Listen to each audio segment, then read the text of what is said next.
యువగళం నిధి వారసత్వం అంటే తాతలు తండ్రులు ఆస్తులు పంచుకోవడం కాదు, వారి ఆశయాలను ఆదర్శాలను ఆచరించడం.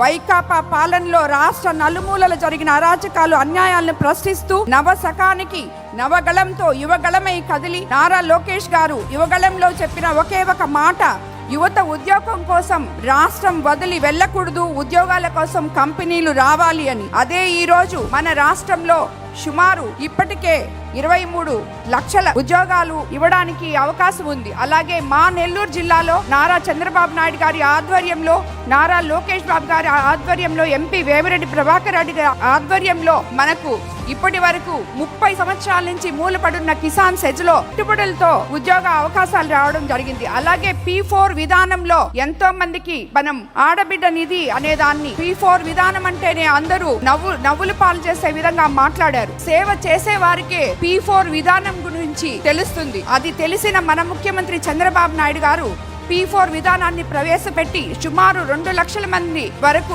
50 నుంచి 1,00,000 రూపాయలు వరకు వాళ్ళకి ఆదాయం జరిగేలాగా చూశారు.